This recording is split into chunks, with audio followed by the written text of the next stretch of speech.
जय संविधान। जय संविधान। इसकी हमने रक्षा की है। देश ने मिलकर संविधान की रक्षा की है और अच्छा लग रहा है अब कि हर 2-3 मिनट बीजेपी के लोग संविधान संविधान संविधान संविधान कह रहे हैं। Speaker sir, for the last 10 years, there has been a systematic attack on the Constitution, on the idea of India, and on anybody who opposed.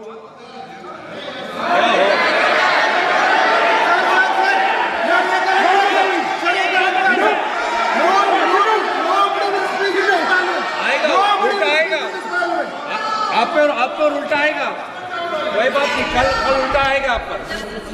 There has been just warming up right now.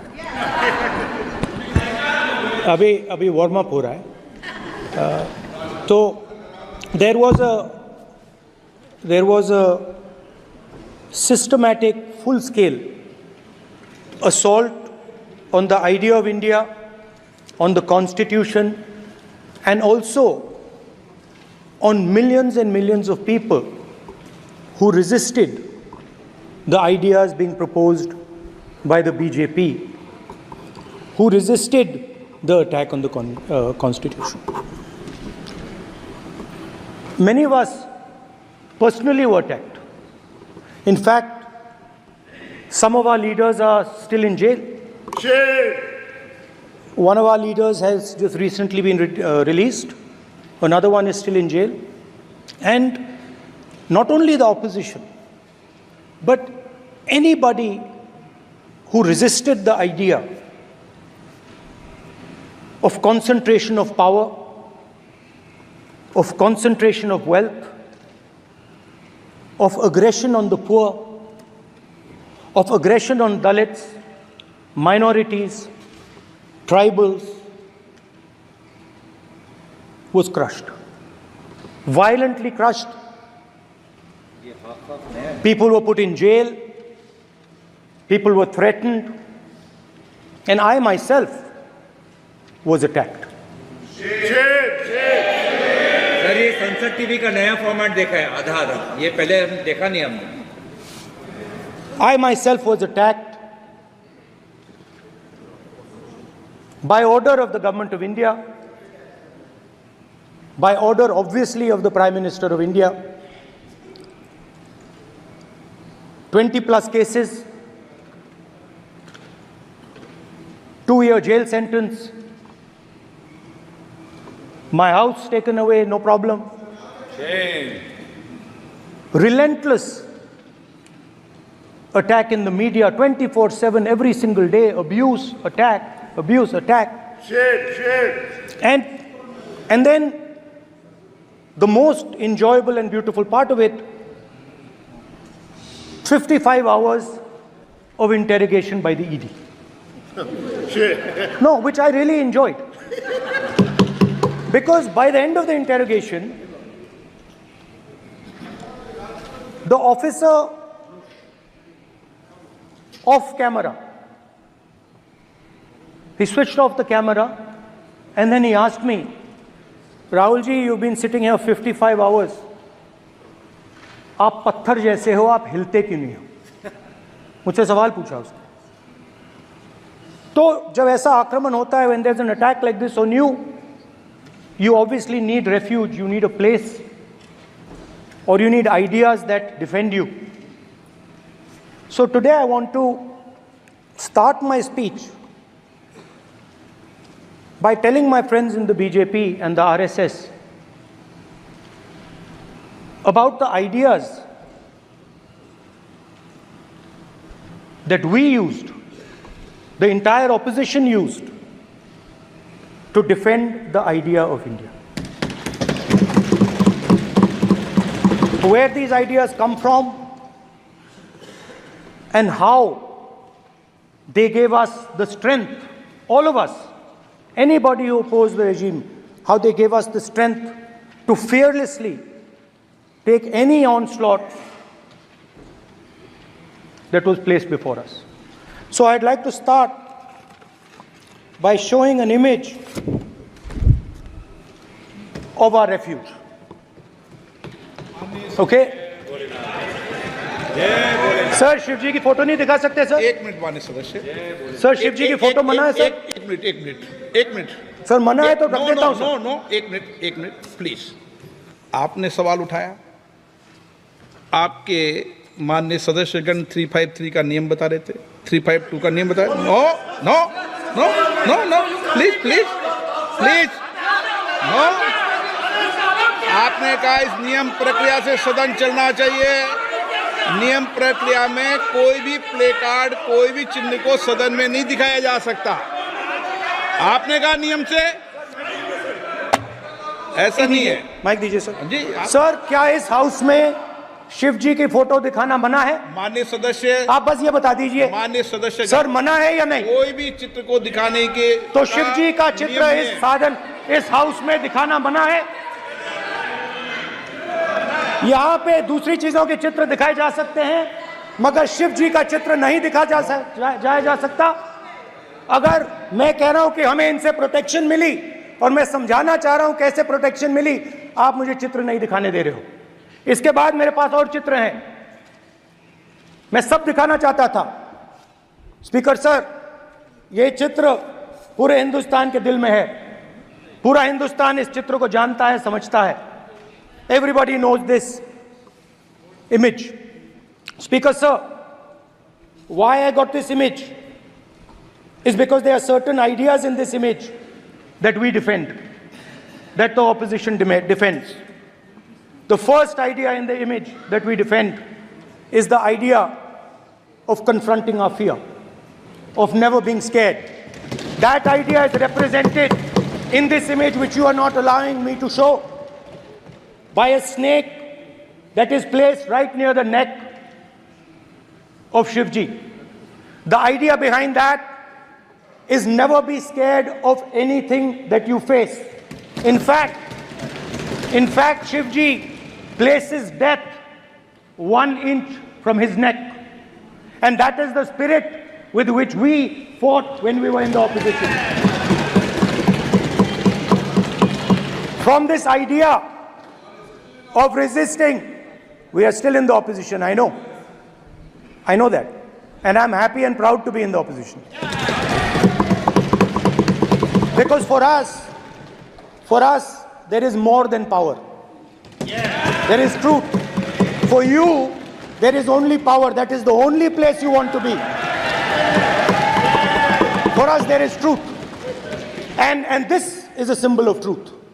So when Shivji places the snake near his neck, what he is saying is, I will accept the truth and I will not back down from the truth, and that is what we've said. After that, a new idea emerges. And of course, I cannot show Shivji's picture, but all of you know it. Behind the left shoulder of Shivji is the Trishul. Now, I would like you to understand that there is a reason that the Trishul, a weapon, has been placed behind the left shoulder. The Trishul is not a symbol of violence. It is a symbol of non-violence, and that is why it is placed in a place where Shiva cannot reach it with his right hand. If it was a symbol of violence, it would have been held in his right hand like this. It is a symbol of non-violence. That is why it is placed behind his left shoulder. When we fought the BJP, we were not violent. When we defended the truth, there was not an ounce of violence in us. Now, there is a third idea, and a very powerful idea that emerges from the idea of truth, courage, and non-violence. And that idea, of course, it is a symbol that many of you hate, but that idea is the Abhay Mudra, the symbol of the Congress party, which as you can see, is also in this image. And Jai Mahadev. And what that Rajnath Singh ji is looking very surprised. And what that Abhay Mudra shows, it is the next step of the evolution of the idea of facing the truth, fearlessness and ahimsa, satya and ahimsa, as Mahatma Gandhi ji used to say. And the Abhay Mudra is the idea that it is not good enough to just keep this internal. It is not good enough to not be scared. It is not good enough to use non-violence. It is also important that you make others not scared, that you help others become fearless, that you help others become non-violent. So in a sense, the Abhay Mudra is a projection from Shivji to the rest of the world about these two ideas. Of course, these two ideas were used by us, all of us, when we fought the British. And they were put forth by Mahatma Gandhi. The Prime Minister, of course, who has a direct connection with God, speaks directly to God.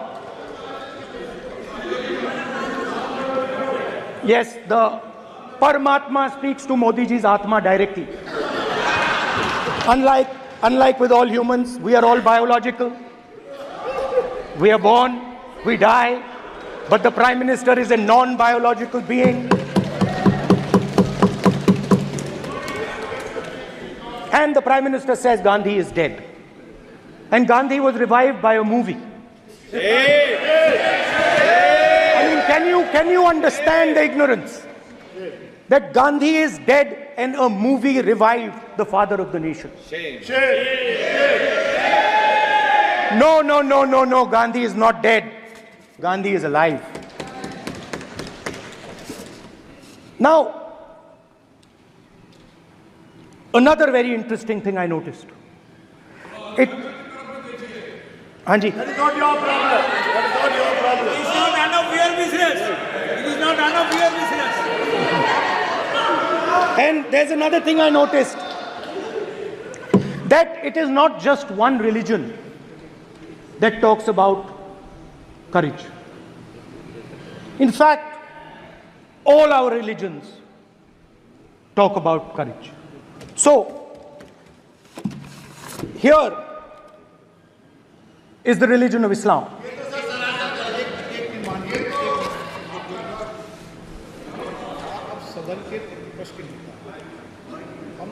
आपसे ये अपेक्षा ठीक है, मैं दिखाऊंगा नहीं sir, कैसे करूं?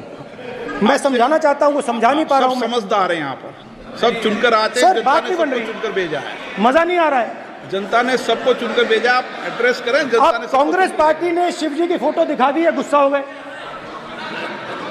अब देखिए, प्लीज मान्य सदस्य आप तो इस्लाम में भी कहा गया है, मैं पढ़ता हूं। एड्रेस इधर करें। He said, एड्रेस इधर करें मान्य सदस्य। हाँ जी, सॉरी, इस्लाम में भी लिखा गया है, कुरान में,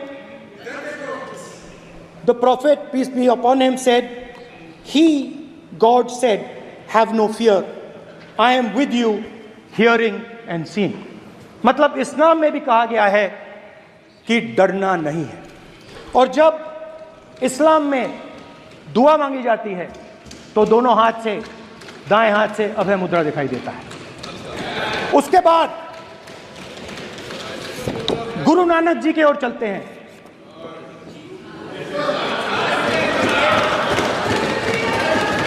वाहेगुरु जी की फतेह, वाहेगुरु जी का खालसा। जिस धर्म पर आप हर रोज आक्रमण करते हो, गुरु नानक जी जो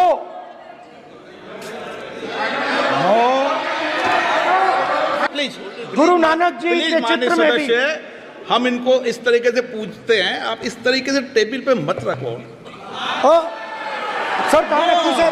तरीका ठीक सर कहाँ रखूं? यहाँ रख दूं सर? आप यहाँ मत यहाँ रख देता हूँ सर।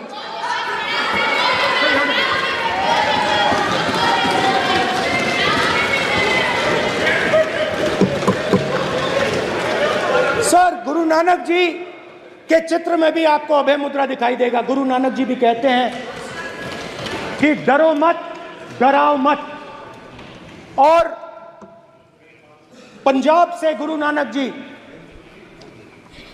मक्का तक गए, थाईलैंड तक गए, अफगानिस्तान गए, श्रीलंका गए, किसी से हिंसा नहीं की, अहिंसा की बात की, सत्य की बात की, और किसी को उन्होंने अपनी जिंदगी में नहीं डराया। उसके बाद जीसस क्राइस्ट की इमेज देखिए, उसमें भी आपको अभय मुद्रा दिखाई देगा। जीसस क्राइस्ट की इमेज में भी अभय मुद्रा, डरो मत, डराओ मत। और जीसस क्राइस्ट ने कहा कि अगर आपको कोई थप्पड़ मारता है तो दूसरा गाल दिखा दो। उसके बाद बुद्ध भगवान, अभय मुद्रा।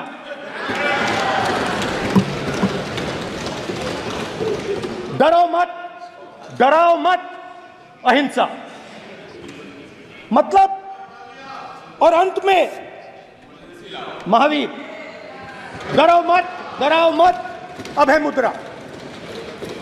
मतलब हिंदुस्तान के इतिहास में 3 फाउंडेशनल आइडियाज हैं। मोदी जी ने अपने भाषण में एक दिन कहा कि हिंदुस्तान ने किसी पर आक्रमण नहीं किया। उसका कारण है क्योंकि यह देश अहिंसा का देश है। यह देश डर का देश नहीं है। तो हमारे सारे के सारे महापुरुषों ने अहिंसा की बात की, डर मिटाने की बात की। डरो मत, डराओ मत, डरो मत, डराओ मत। और दूसरी तरफ शिव जी कहते हैं डरो मत, डराओ मत, अभय मुद्रा दिखाते हैं, अहिंसा की बात करते हैं, त्रिशूल को जमीन में गाड़ देते हैं। और जो लोग अपने आप को हिंदू कहते हैं वो 24 घंटा हिंसा, हिंसा, हिंसा, नफरत, नफरत, नफरत, असत्य, सत्य, असत्य।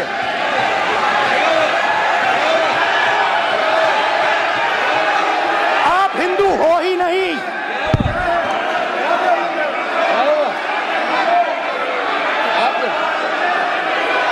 Just get me that picture of Shiva. inside because of this. Hindu धर्म में साफ लिखा है, सत्य के साथ खड़ा होना चाहिए, सत्य से पीछे नहीं हटना चाहिए, सत्य से नहीं डरना चाहिए। अहिंसा हमारा प्रतीक है। अभय मुद्रा ऐसे कीजिए, ऐसे कीजिए, अभय मुद्रा।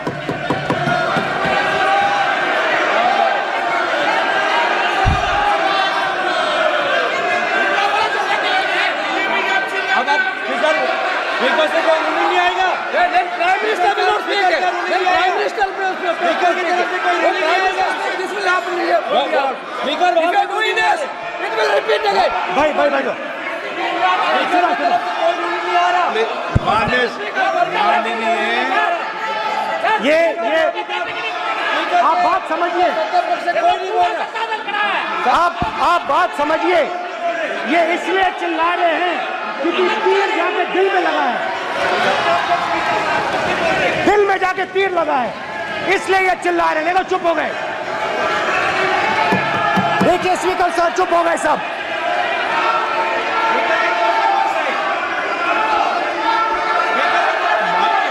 एक मिनट।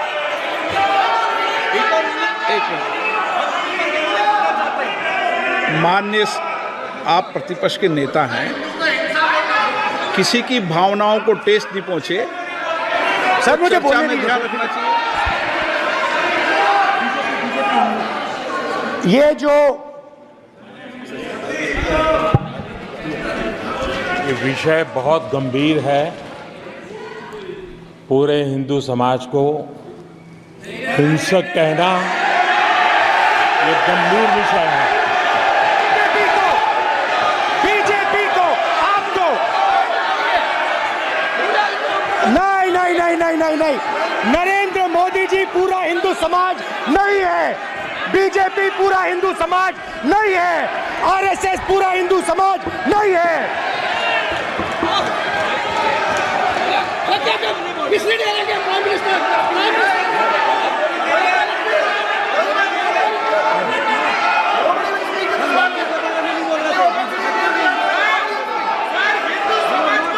भूपेंद्र यादव जी, ये ठेका नहीं है बीजेपी का।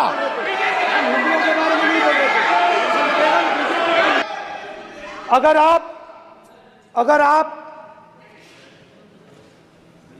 हिंदू धर्म के जो महापुरुष हैं, महापुरुष छोड़िए, अगर आप शिव जी को देखें तो क्या हो रहा है सर?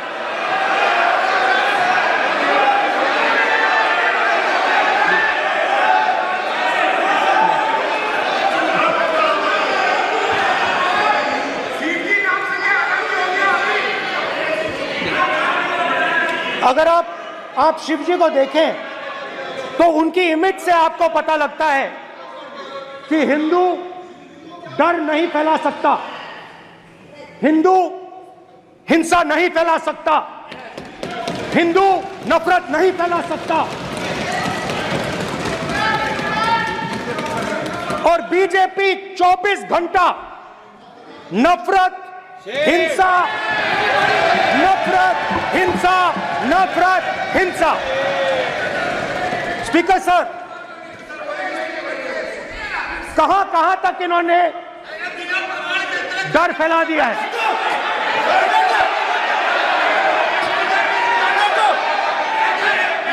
प्लीज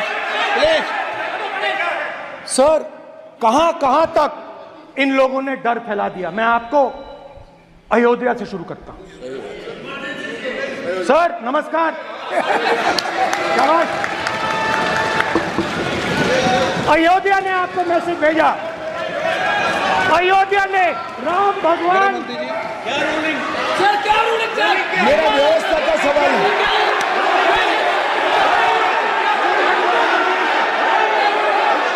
इस सदन के नियमों की पुस्तिका, इससे कुछ सदस्यों को क्या मुक्ति दे दी गई है?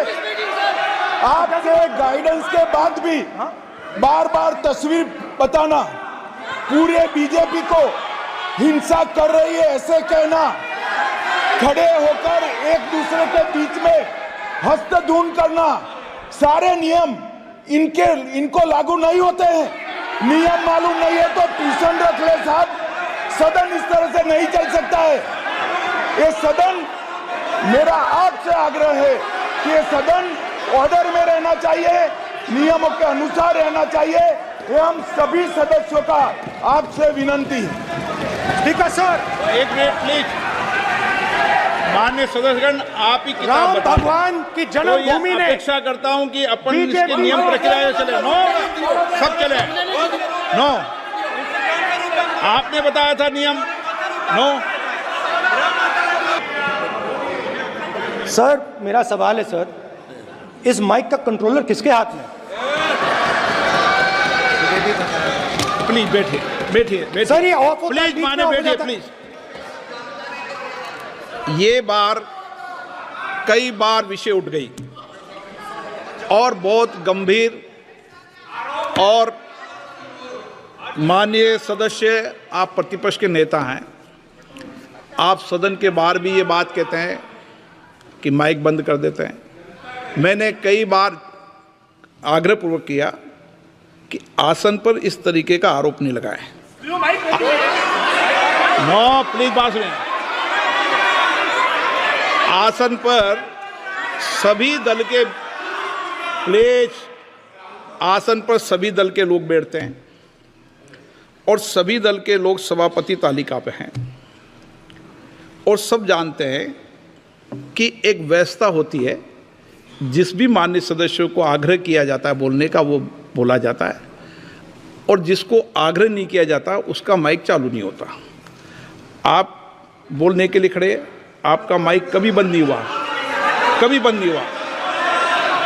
आप अगर आसन में जो भी विराज रहे हैं वो अगर आपका नाम नहीं पुकारते हैं तब माइक चालू नहीं होता। ये व्यवस्था हमेशा इस सदन की रही है, पुराने में भी और नए में भी।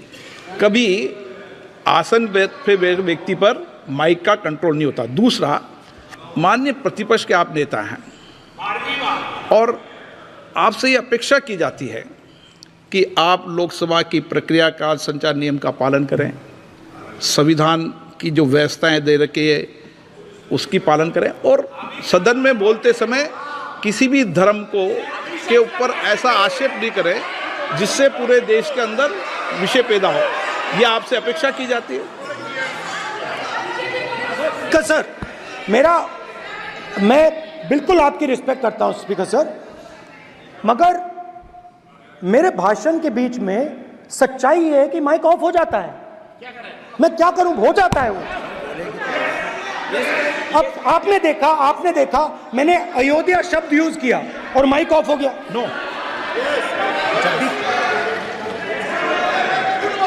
अरे ये प्रधानमंत्री मोदी जी के टाइम में आधा आधा कह रहा है क्या? तो अयोध्या ने राम भगवान की जन्मभूमि, प्लीज ब्रदर, राम भगवान की जन्मभूमि ने बीजेपी को मैसेज दिया, और ये आपके सामने मैसेज बैठे हुए हैं। मैंने इनसे पूछा, कल कॉफी पी, इनसे मैंने पूछा कि बताइए ये हुआ क्या। बीजेपी ने राम मंदिर का इनॉग्रेशन किया, बोलने दीजिए, राम मंदिर का इनॉग्रेशन किया। अरे भाई आप हार गए, उसको सहन करिए।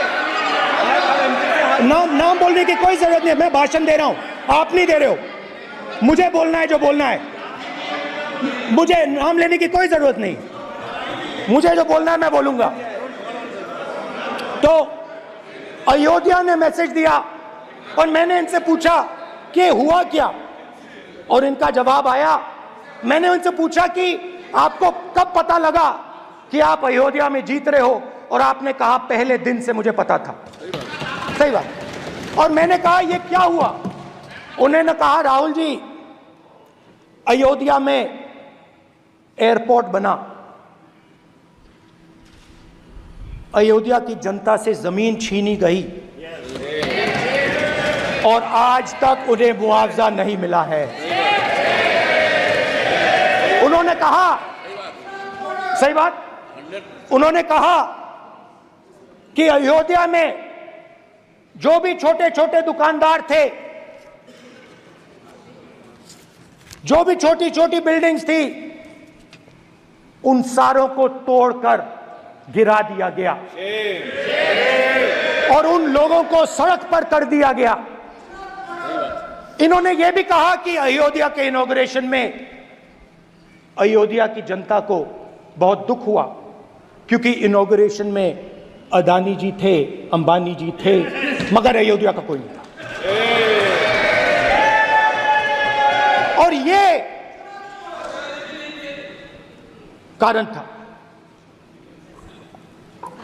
था कि अयोध्या की जनता में, उनके दिल में नरेंद्र मोदी जी ने भय डाल दिया। उनकी जमीन ले ली, उनके घर गिरा दिए, और फिर अयोध्या के गरीब लोगों को, किसानों को, मजदूरों को मंदिर के इनॉग्रेशन तक नहीं जाने दिया। मंदिर के इनॉग्रेशन छोड़ो, उसके बाहर भी नहीं जाने दिया।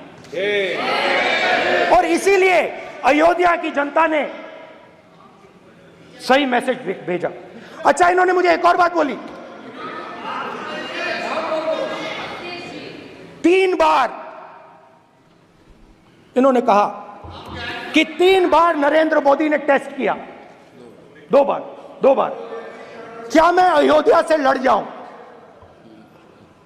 और सर्वेयर्स ने कहा अयोध्या में मत लड़ जाना,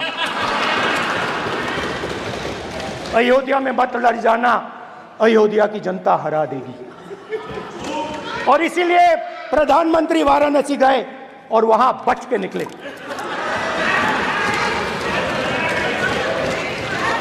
तो अयोध्या की जनता को डराया, पूरे देश को डरा दिया। मैं आपको बताता हूं, आज सुबह में आया, राजनाथ सिंह जी ने मुस्कुरा के मुझे नमस्ते की और मोदी जी बैठे हैं,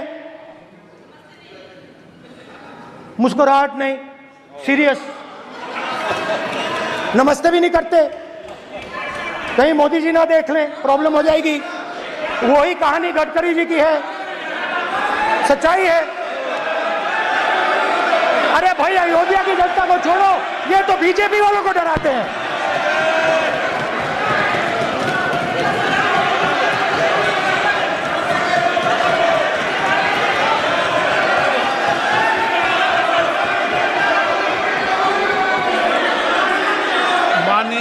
सर क्या है?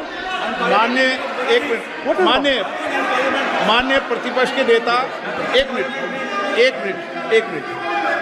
माननीय प्रतिपक्ष के नेता, आप सदन के वरिष्ठ नेता हैं। मेरा आपसे आग्रह है कि राष्ट्रपति अभिभाषण पर डिबेट हो रही है, इसकी गरिमा, राष्ट्रपति अभिभाषण की गरिमा रखे ना।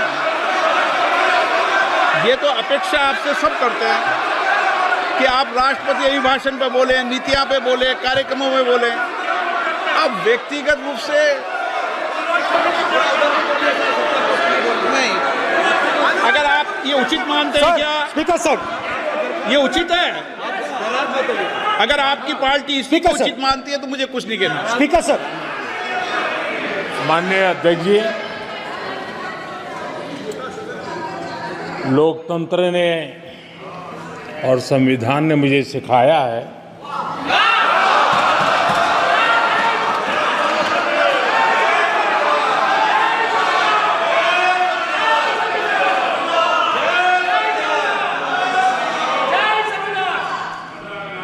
कि मुझे विपक्ष के नेता को गंभीरता से लेना चाहिए।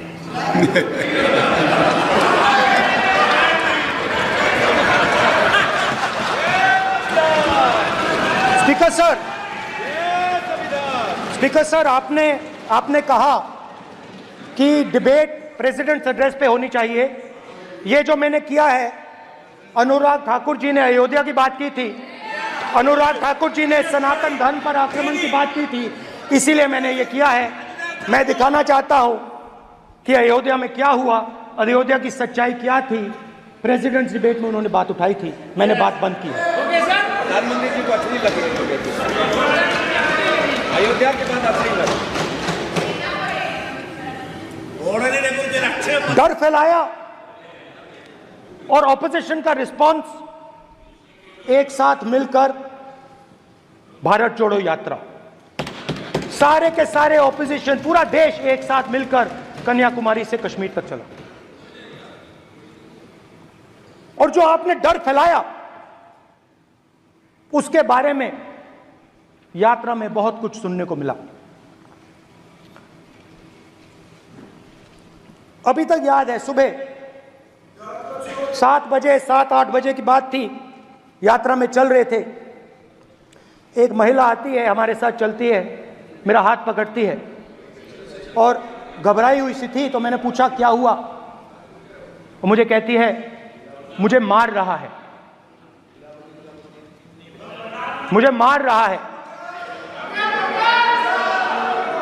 मैंने पूछा कौन मार रहा है, कौन मार रहा है? बेटी बचाओ, बेटी की दुविधा सुनाई नहीं दे रही, बेटी का दर्द नहीं सुनना चाहते, भारत की महिलाओं का दर्द नहीं सुनना चाहते। मैंने पूछा कौन मार रहा है, कहता है मेरा पति मार रहा है। मैंने कहा क्यों? कहती है सुबह का खाना नहीं दे पाई। मैंने कहा क्यों? खरीद नहीं पाई, महंगाई है, महंगाई है, खरीद नहीं पाई, खाना नहीं पका पाई, इसलिए मुझे मार पिट रही है। मैंने कहा बहन क्या करूं, कैसे आपकी मदद करूं? कहती हैं आप कुछ मत कीजिए, आप कुछ मत कीजिए, आप सिर्फ ये बात याद रखिए कि महंगाई के कारण हिंदुस्तान में हजारों महिलाओं को सुबह पीटा जा रहा है। उसके शब्द हैं, मेरे शब्द नहीं हैं। गैस सिलेंडर, महंगाई, तो आपने गरीबों को, महिलाओं को डराने का काम किया। शिव जी कहते हैं डरो मत, डराओ मत। आपने हिंदुस्तान की महिलाओं को महंगाई से हर रोज डराया है। कुछ दिन पहले मैं पंजाब में अग्निवीर के परिवार से मिला। सुनिए अग्निवीर के परिवार से मिला। छोटा सा घर था, छोटा सा घर था।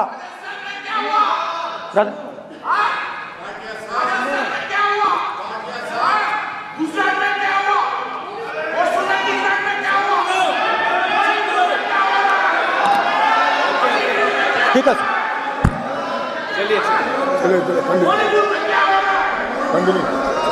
छोटे से घर में, छोटे से घर में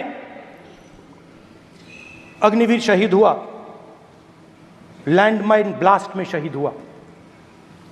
मैं उसे शहीद कह रहा हूं, मगर हिंदुस्तान की सरकार उसे शहीद नहीं कहती है।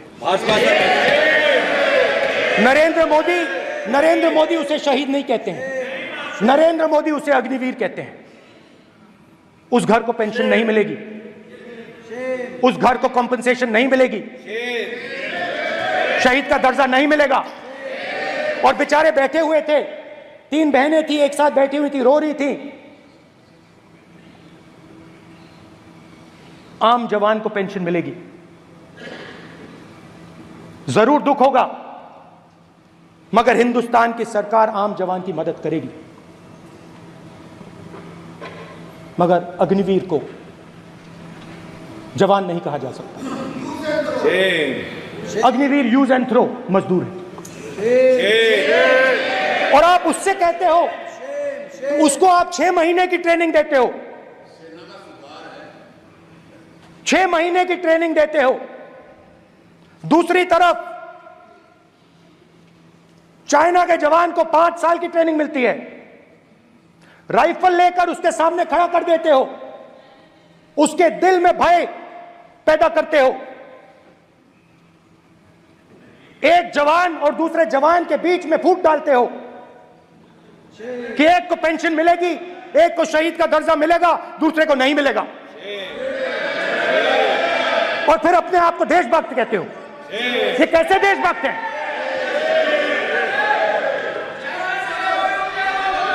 फिल्म स्टार जैसी फोटो थी उस लड़के की, फिल्म स्टार, बॉलीवुड स्टार की फोटो थी। मैं सोच रहा था, देखो इस युवा ने जान दी। स्पीकर सर,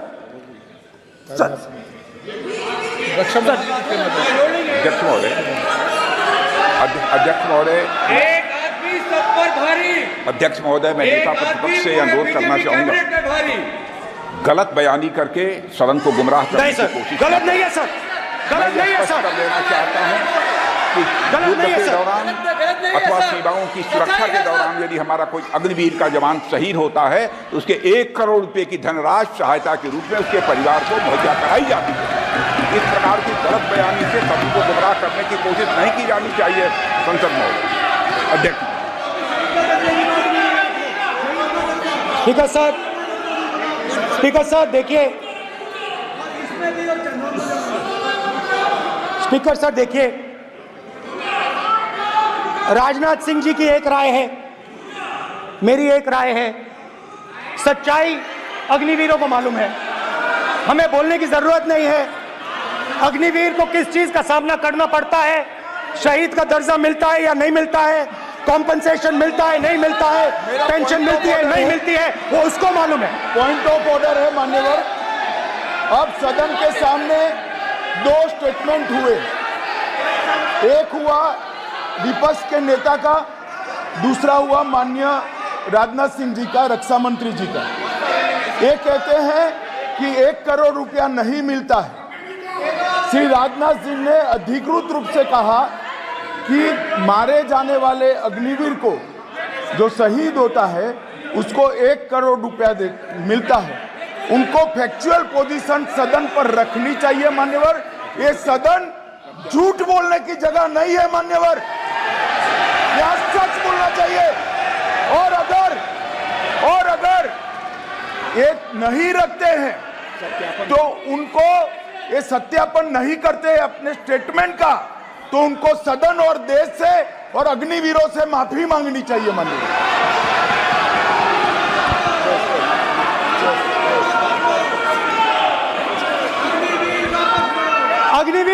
अग्निवीर की सच्चाई मैंने फ्लोर ऑफ द हाउस पे रखी है और राजनाथ सिंह जी ने भी कहा है। जो रियलिटी है वो हिंदुस्तान की सेना को मालूम है, वो अग्निवीरों को मालूम है। उनके कहने से या मेरे कहने से कोई फर्क नहीं पड़ता, सच्चाई तो उनको मालूम है। उनको मालूम है सच्चाई कौन बोल रहा है। मेरा छोटा सा अनुरोध है, क्योंकि सर ये विषय गंभीर है और अभी माननीय गृह मंत्री जी ने जो बात रखे हैं कि 2 स्टेटमेंट जो रक्षा मंत्री जी ने बताया सदन को और माननीय विपक्ष के नेता राहुल गांधी जी ने जो स्टेटमेंट रखा है, इसमें इन्होंने जो कहा है कि रक्षा मंत्री बोलने से क्या फर्क पड़ता है, इतना हल्का फुल्का कैसे स्टेटमेंट दे सकता है लीडर ऑफ ऑपोजिशन। इसलिए सर इन्होंने जो बात रखा है पुष्टि करना चाहिए और हम लोग भी सर नियम के मुताबिक अपना बात रखेंगे सर। और स्पीकर सर स्पीकर सर, देश की सेना जानती है, पूरा देश जानता है कि अग्निवीर स्कीम सेना का स्कीम नहीं है, पीएमओ का स्कीम है। और पूरी सेना जानती है कि स्कीम प्राइम मिनिस्टर का ब्रेन चाइल्ड था, स्कीम सेना का ब्रेन चाइल्ड नहीं था। जैसे नोटबंदी की गई वैसे ही आर्बिट्री तरीके से। अध्यक्ष महोदय,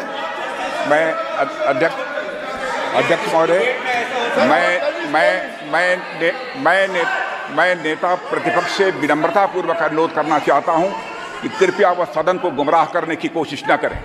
अग्निवीर योजना के संबंध में बहुत सारे लोगों से 158 ऑर्गेनाइजेशन के साथ सीधा संवाद स्थापित हुआ है, उनके सुझाव लिए गए हैं, तब यह अग्निवीर योजना लाई गई है और बहुत सोच समझकर यह योजना लाई गई है। और मैं यह भी स्पष्ट कर देना चाहता हूं, इस प्रकार की योजनाएं दुनिया के कई देशों में है, यूएस में है, यूके में है, वहां पर किसी को कोई किसी प्रकार की आपत्ति नहीं है। अब बिना अग्निवीर योजना के बारे में समझे, बिना उस संबंध में कोई पूरी जानकारी हासिल किए इस तरीके से सदन को गुमराह करना, इसे कदापि उचित नहीं ठहराया जा सकता। महोदय, मैं तो आपसे यह अनुरोध करूंगा, इसे सदन की कार्रवाई से बाहर निकाला जाना चाहिए।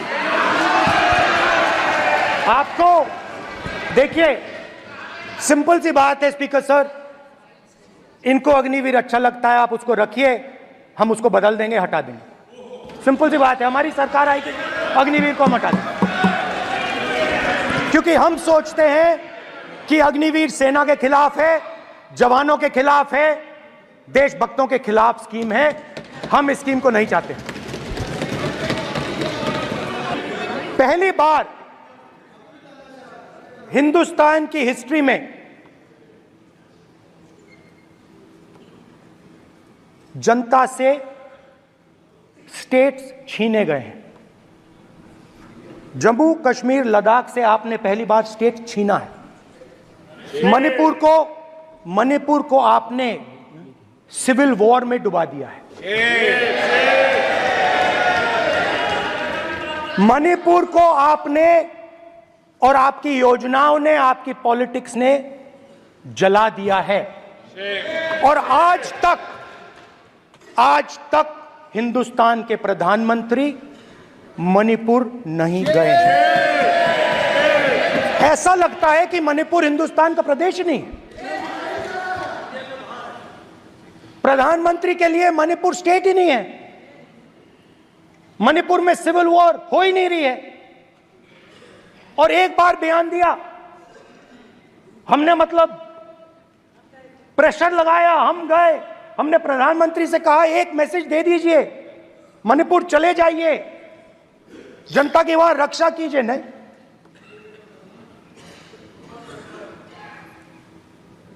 मैं वहां गया,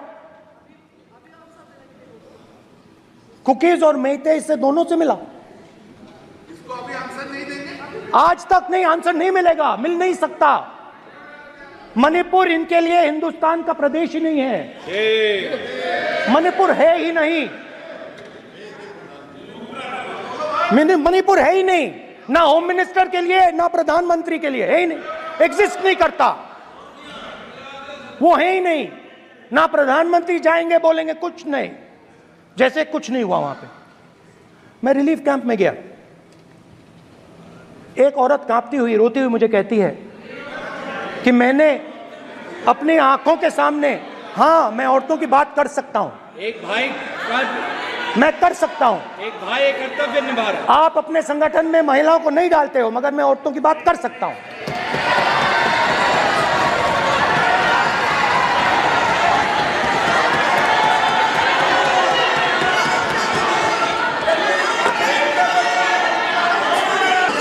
मुझे कहती है मैंने अपने आंखों के सामने, मेरे आंखों के सामने मेरे बच्चे को गोली मारी गई। मैं भागना नहीं चाहती थी, मैं मरना चाहती थी, उसके साथ मरना चाहती थी। मुझे घसीट के वहां से ले गए और फिर मेरे को अपने बच्चे की फोटो दिखाती है, कांपती हुई ऐसे फोटो दिखाती है। ये आपकी योजनाओं का नतीजा है, आपको शर्म आनी चाहिए।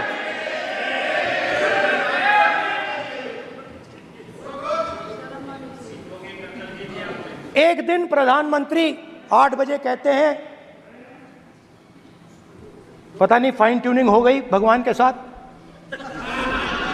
डायरेक्ट मैसेज भगवान, सर ने बोला है, सर प्रधानमंत्री ने ये बोला है, ये मैं नहीं बोल रहा हूं, प्रधानमंत्री ने बोला है कि मेरा डायरेक्ट कनेक्शन है भगवान के साथ, मैंने नहीं बोला, मैंने नहीं बोला।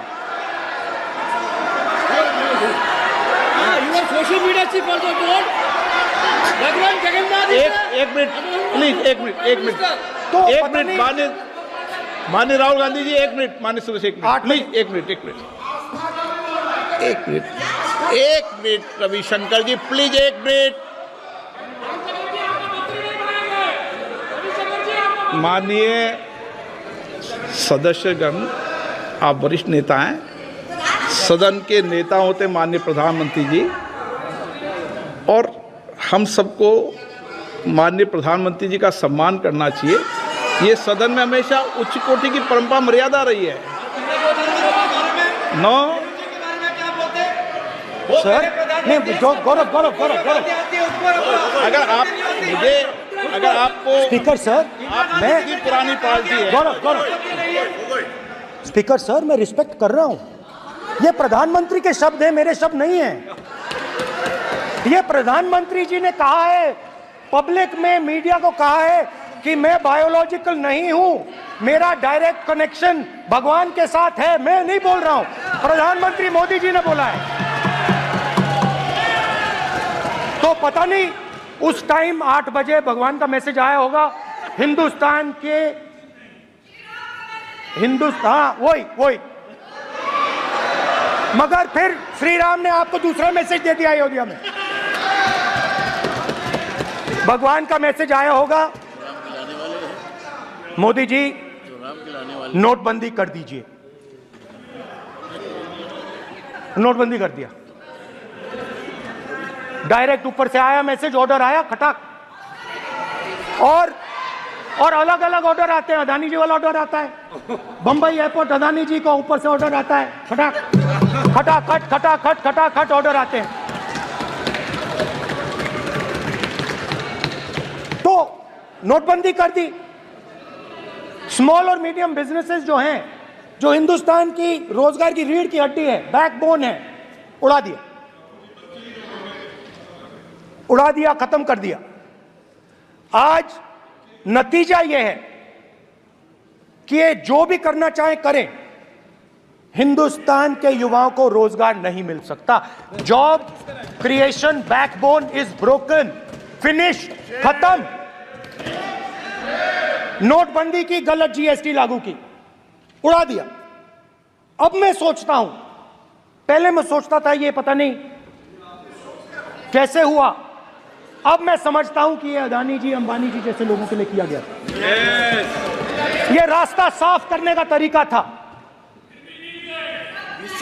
रास्ता साफ करने का तरीका था।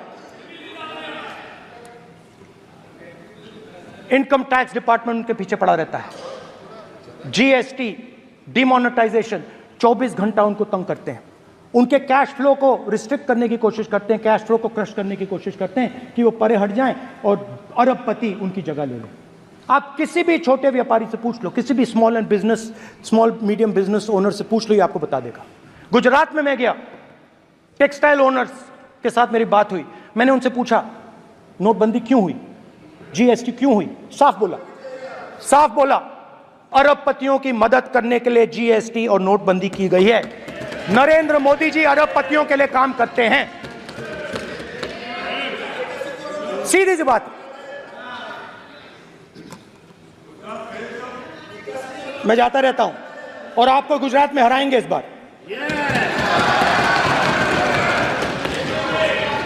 आप लिख के ले लो, आपको ऑपोजिशन इंडिया गठबंधन गुजरात में हराने जा रहा है।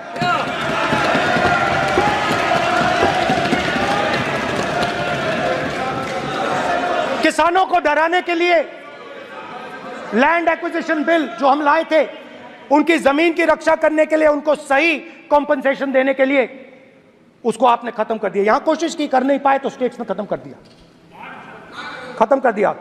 हर स्टेट में आपने खत्म कर दिया है। अगर आप जानते नहीं हो, चेक कर लो।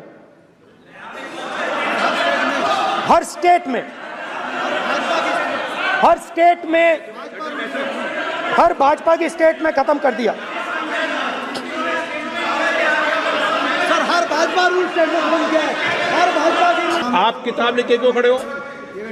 कानून बनाना चाहते हो? आप क्या बोलना चाहते हैं, कानून से बताओ। स्पीकर का डायरेक्शन है सर, स्पीकर का डायरेक्शन 115, और वो ये कहता है सर, वो ये कहता है कि कोई भी मेंबर यदि अपनी बातें कहना चाहता है, जैसे अग्निवीर के बारे में उन्होंने कहा या स्टेट के बारे में कहा, उनको ऑथेंटिकेट करना पड़ेगा, नहीं तो माफी मांगनी पड़ेगी। ये आपका डायरेक्शन है 115(1) और 115(2). इसीलिए वो जो बातें कर रहे हैं उसको ऑथेंटिकेट करें, चाहे अग्निवीर के लिए, चाहे वो किसानों के लिए कर रहे हैं सर। ये आपका डायरेक्शन है।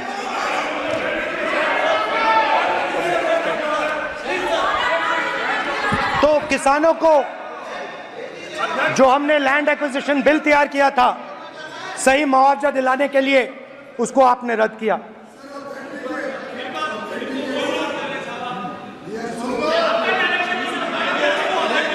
विल ऑथेंटिकेट कर देंगे, ऑथेंटिकेट कर देंगे, कर देंगे हम ऑथेंटिकेट, बैठ जाओ, कर देंगे ऑथेंटिकेट। उसके बाद किसानों को डराने के लिए, याद रखिए, शिव जी कहते हैं डरो मत, डराओ मत। किसानों को डराने के लिए आप 3 नए कानून लाए। प्रधानमंत्री ने उनसे कहा कि ये आपके फायदे के कानून हैं। सच्चाई थी कि वो अदानी जी, अंबानी जी के फायदे के कानून थे। हिंदुस्तान के सारे किसान खड़े हो जाते हैं। आज तक सड़क ब्लॉक है। अगर आप वहां जाएंगे, आज तक आपको दिखेगा कि वो सड़क जिस पे किसान आए थे, वो आज तक बंद पड़ी हुई। हरियाणा में 2 जगह किसान खड़े हो गए, कहते हैं नहीं, ये हमारा नहीं है। आप हमारी मेहनत का फल छीनना चाहते हो, हम इस बात को एक्सेप्ट नहीं करेंगे। आप उनसे बात नहीं करते, आप उनको कहते हो आप बात नहीं करते।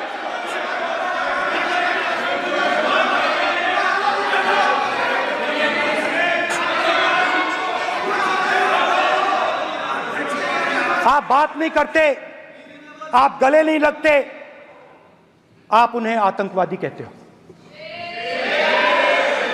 आप कहते हो ये सब आतंकवादी हैं।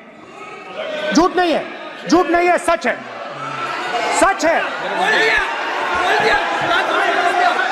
गृह मंत्री जी, मान्यवर, मैं समझ रहा हूं कि विपक्ष के नेता है नाते पहली बार बोल रहे हैं, मगर नियमों के पुस्तक के बाहर वो नहीं जा सकते। ये स्टेटमेंट करे कि हम कहते हैं कि किसान आतंकवादी, तो कैसे सदन में चल सकता है मान्यवर? आप एक तरफा नियमों के ऊपर जाकर उनको रियायत दे रहे हो मान्यवर। हमें संरक्षित करिए, ऐसे नहीं चलता। 700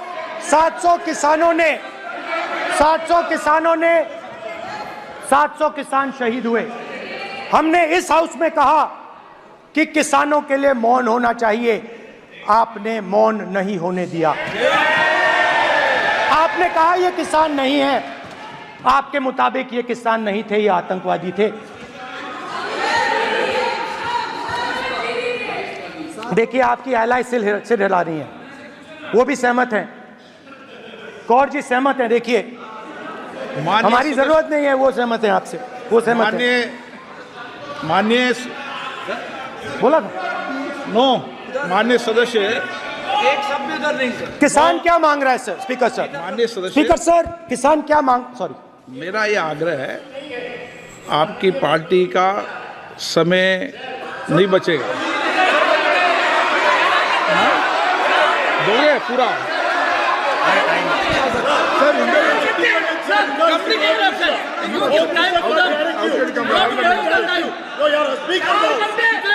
आप नहीं बोलेंगे, ये बोलेंगे सर। और आप तो सर, और स्पीकर सर, आप तो किताब स्पीकर सर, किसानों ने मांगा क्या? स्पीकर सर, किसानों ने मांगा क्या? स्पीकर ने सिर्फ किसानों ने सिर्फ ये कहा कि अगर 16 लाख करोड़ रुपए अरबपतियों का कर्जा माफ हो सकता है तो हमारा भी थोड़ा सा कर दीजिए। किसान ने यह कहा कि हर प्रोडक्ट के लिए सही प्राइस मिलती है, हमें भी एमएसपी दे दीजिए। और आप लोगों ने कहा किसान का कर्जा माफ नहीं होगा और एमएसपी नहीं मिलेगी।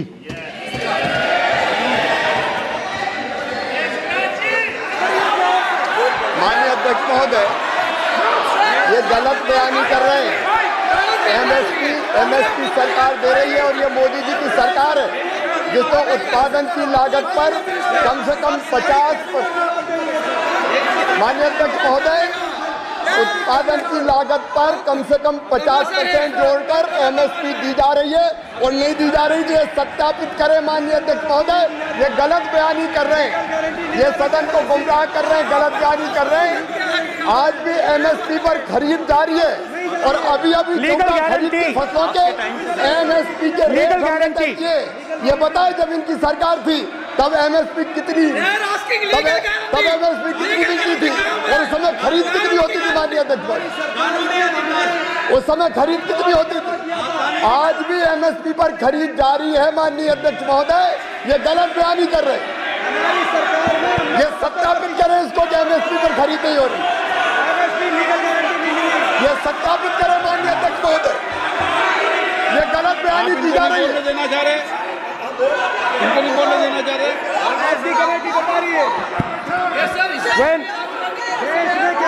स्पीकर सर, एमएसपी जब मैं brother speaker sir, MSP with legal guarantee, Speaker sir. The issue is MSP with legal guarantee, not just MSP. MSP is being given. The issue is Kisans want MSP with legal guarantee, which you are not ready to give them. तो किसानों में आपने डर डाला, भय डाला, महिलाओं में महंगाई, गैस सिलेंडर, सेना में अग्निवीर, हर व्यक्ति के लिए आप लोगों ने भय का कोई ना कोई पैकेज दिया। गिफ्ट दिया, तोहफा दिया। स्टूडेंट्स की बात करते हैं। जो आप 2000 साल पहले की बात करते हो, थोड़ी सी भविष्य की भी बात कर देते हैं, इंडिया के फ्यूचर की बात कर देते हैं। रोजगार तो आपने खत्म कर दिया, नोटबंदी, जीएसटी, जो आपने स्मॉल एंड मीडियम बिजनेसेस थे उनको खत्म करके। युवाओं को आर्मी में अपॉर्चुनिटी मिलती थी, अग्निवीर उनके लिए आपने दे दिया, वो खत्म कर दिया, रास्ता ब्लॉक कर दिया। पब्लिक सेक्टर को आप प्राइवेटाइज करते हैं, वो रास्ता बंद कर दिया। और अब एक नया फैशन निकला है, नीट।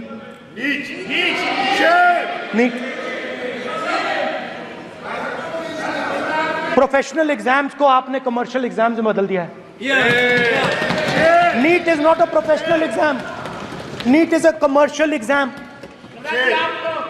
नीट में एक स्टूडेंट टॉपर हो सकता है, एक्सीलेंट स्टूडेंट हो सकता है, मगर अगर आप उसके पास पैसा नहीं है, मेडिकल कॉलेज में नहीं जा सकता। सिंपल सी बात। नीट का पास मार्क 22% है। वो पूरा का पूरा एग्जाम, सर एजुकेशन मिनिस्टर पूरा का पूरा एग्जाम अमीर बच्चों के लिए बनाया गया है। कोटा में पूरे के पूरे एग्जाम को आपने सेंट्रलाइज किया। हजारों करोड़ रुपए बन रहे हैं, हजारों करोड़ रुपए बन रहे हैं। और कमर्शियल पेपर जो आपने बना रखे हैं, कमर्शियल एग्जाम्स, 7 साल में 70 बार पेपर लीक। प्रेसिडेंट्स एड्रेस में ना नीट की बात होगी, ना अग्निवीर की बात होगी, ये बातें नहीं होंगी। और हमने कहा, हम स्पीकर सर, हमने कहा कि एक दिन का डिस्कशन अलाउ कर दीजिए। हम आपके साथ खड़े होकर इसको रिजॉल्व करना चाहते हैं। इंस्टीट्यूशनल फेलियर है, हम आपकी मदद करना चाहते हैं, रिजॉल्व करना चाहते हैं। सरकार कहती है नहीं, डिस्कशन नहीं होगा, भविष्य का डिस्कशन हो ही नहीं सकता। तो ये हालत है। जहां भी ये देखते हैं, ये सोचते हैं कि भाई भय कैसे पैदा करें, माइनॉरिटीज को डराते हैं।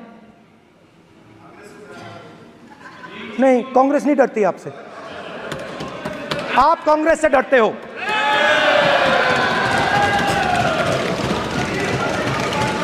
हिंसा, नफरत, माइनॉरिटीज के खिलाफ, मुसलमानों के खिलाफ, सिखों के खिलाफ, क्रिश्चियंस के खिलाफ। और माइनॉरिटीज ने क्या किया? माइनॉरिटीज ने क्या किया? हर स्फीयर में हिंदुस्तान को रिप्रेजेंट करते हैं, नाम रोशन करते हैं। पत्थर जैसे हिंदुस्तान के साथ एक साथ खड़े हैं, देशभक्त हैं। और आपने सारे के सारे माइनॉरिटीज पर आक्रमण किया, उनके खिलाफ हिंसा, नफरत फैलाई।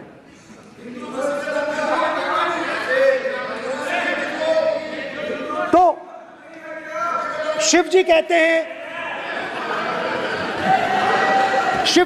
हैं, सर देखिए मेरा वो हटा दिया आपने सर, वो देखिए सर हटा दिया, कैमरा से हटा दिया।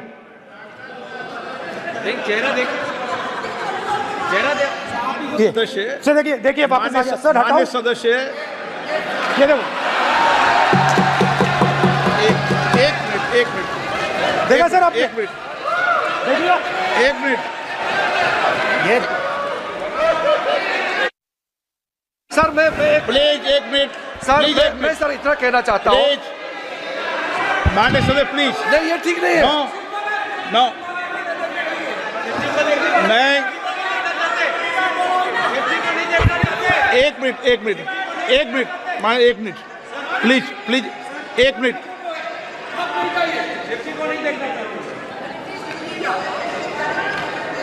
आप प्रतिपक्ष के नेता हैं और मैं आपसे अपेक्षा करता हूं कि सदन की गरिमा बनी रहे, मर्यादा बनी रहे, नियमों का पालन हो। आप खुद मानते हैं शिव जी को भगवान, और उनको बार बार इस तरीके से यहाँ पर चित्रित करना ये उचित नजर नहीं आता, मुझे लगता है।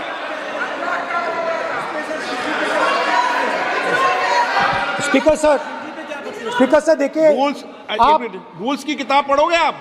रूल्स में है कि आप कोई भी चित्र को नहीं दिखा सकते सदन में, आप किसी बात का नाम नहीं ले सकते, आप नियम प्रक्रियाओं से नहीं बोल रहे हैं। सदन की मर्यादा, नियम प्रक्रिया इससे चलती है, आपने बनाया, सबने बनाया है। स्पीकर सर मेरी परमिशन से किसी को भी अलाउ कर सकता हूं, और मेरी बिना परमिशन के कोई नहीं बोला है। See, sir, Speaker sir, NEET students spend years and years preparing for their exam. Their family supports them financially, emotionally. And the truth is that NEET students today do not believe in the exam. Because they are convinced that the exam is designed for rich people, not meritorious people. I have met a number of NEET students, every single one of them tells me that the exam is designed to create a quota for rich people and to create a passage for them into the system, and is designed not to help poor students. Now, इससे भी बहुत डर होता है। महीनों पढ़ाई करते हैं, ये पता नहीं कि भैया एग्जाम लीक हो जाएगा, नहीं होगा, अगर पास भी हो गए तो पैसा कहां से आएगा। तो उधर भी इन लोगों ने भय डालने का काम किया। तो जहां भी ये देखते हैं ये भय डालते हैं। सेना में, युवाओं में, किसानों में, मजदूरों में, महिलाओं में, डिसेबल्ड में भी। और मैं ये भी कह सकता हूं कि सिर्फ बाकी हिंदुस्तान में भी नहीं, मगर अपनी पार्टी में भी भय है। आपकी पार्टी में डर है, भय है, सच्चाई है। देखो अब आप चिल्ला नहीं रहे हो, अब आप शांत हो, अब बिल्कुल शांत हो, सच्चाई बोल दी, चिल्ला नहीं रहे, चुप।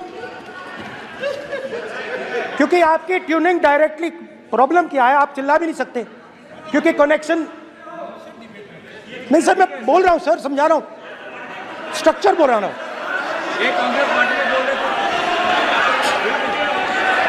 सर लोकतंत्र में पार्टी में डेमोक्रेसी होनी चाहिए। कोई भी इन पार्टियों में कोई भी आके कुछ भी कह देता है। ग्रुप ऑफ 22, 23, 24, 25 सब जो बोलना है बोल देते हैं, मगर आपकी पार्टी में भय है। सत्यमेव जयते, ना डरो ना डराओ। Sir,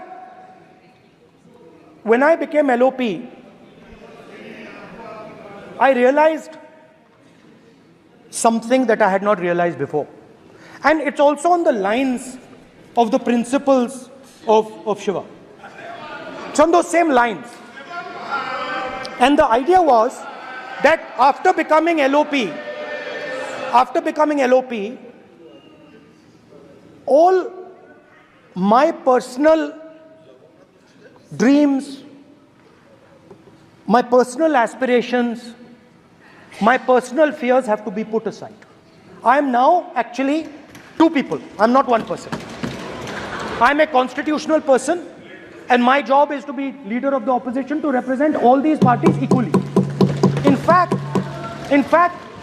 I don't just represent the Congress party, I represent every single party. And I have to treat every single party with love and affection. So when Hemant Soren ji is in jail or Kejriwal is in jail, it should disturb me, it should hurt me. Yes. When you unleash your agencies on these political people, it is our job to defend them. Because there is a constitutional person and an individual. And what Shivji is saying is that when you are a constitutional person, the individual should die. The individual's aspirations, the individual's dreams should die. And you should become the voice of the people. Meaning that you should have no fantasies, no dreams, nothing.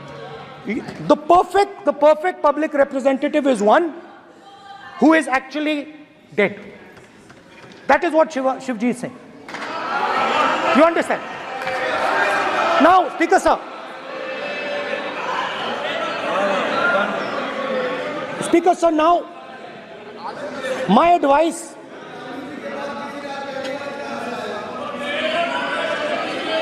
So there are two structures now.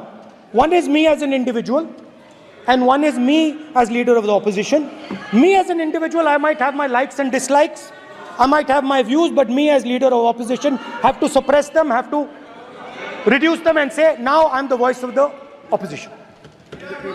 That is the idea. That is the idea of the democratic system. The people have given me a responsibility, and that responsibility should overcome my personal likes, dislikes, aspirations. Now, Speaker sir, why I'm saying this, and forgive me for saying this, but when you were being put on that chair, I walked there to help you, to walk with you to the chair. And I shook hands with the Prime Minister, and I shook hands with you. And then I walked to your chair. And you are the final arbiter of the Lok Sabha. You're the final word here. What you say fundamentally defines Indian democracy. You don't allow us to speak, you allow us to speak, you allow them to speak, you don't allow us to speak. All these things define Indian democracy. Speaker sir, there are actually two people sitting in that chair. There is the Speaker of the Lok Sabha, the Speaker of the Indian Union, and there is Mr. Om Birla. When Modi ji went and shook your hand, and I went and shook your hand, I noticed something. When I shook your hand, you stood straight like this and shook my hand. And when Modi ji shook your hand, you bowed down and shook his hand.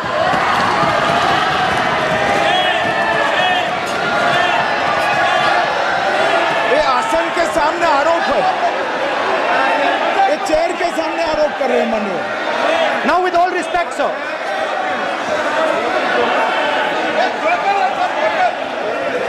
such a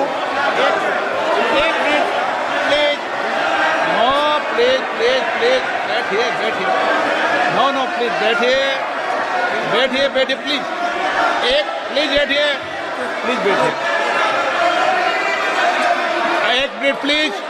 एक minute please okay please no.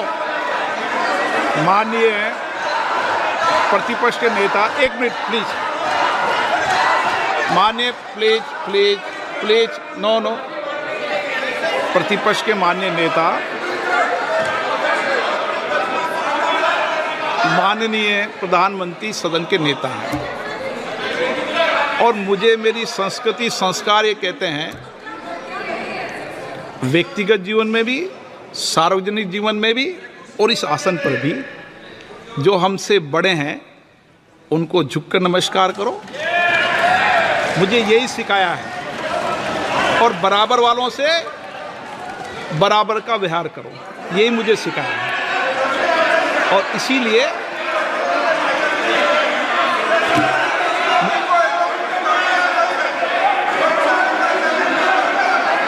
Speaker sir,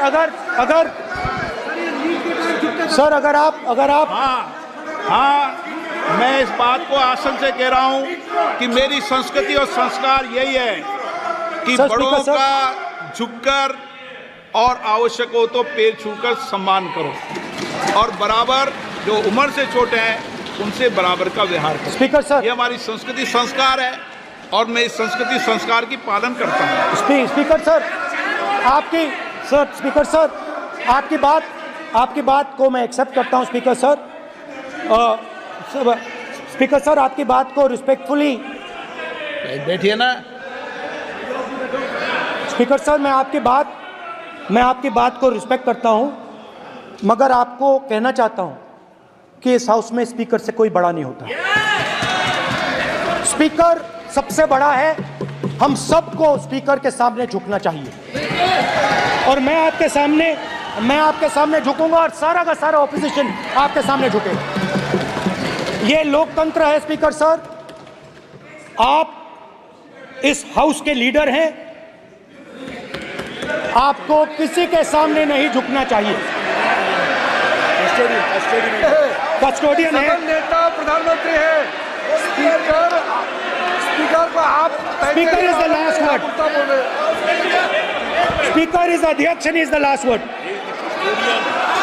अंत में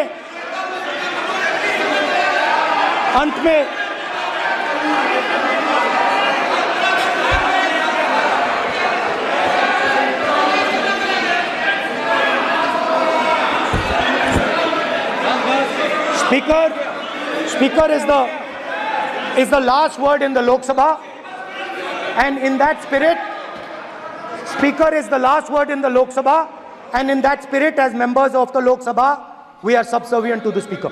I believe that. Yes. Now, there might be people in this room who think they are not, but I think the entire opposition believes that we are subservient to you, sir. And we will listen to what you say, and we will bow in front of you. But the only thing I request, Speaker, sir, is it is important that there is fairness in this house. Yes. Now, I gave a speech, Speaker, sir, and it was interrupted throughout. Yes. Now, this time is going to be taken away from my colleagues. And I think that is unfair. Finally, I'd like to say that the principles that allowed us to fight are in our traditions. Truth, courage, non-violence. And they're in all our religions. And what you have come to represent today is untruth, a complete lack of courage, and violence. And my recommendation to you, if you take it, this country has a government and you are the government. And you are, whether we like it or not, you are the government of India. Elected by the people. And I agree to that. But I would say to you that as individual members, as the cabinet, you do not spread fear in this country. That you do not spread hatred in this country.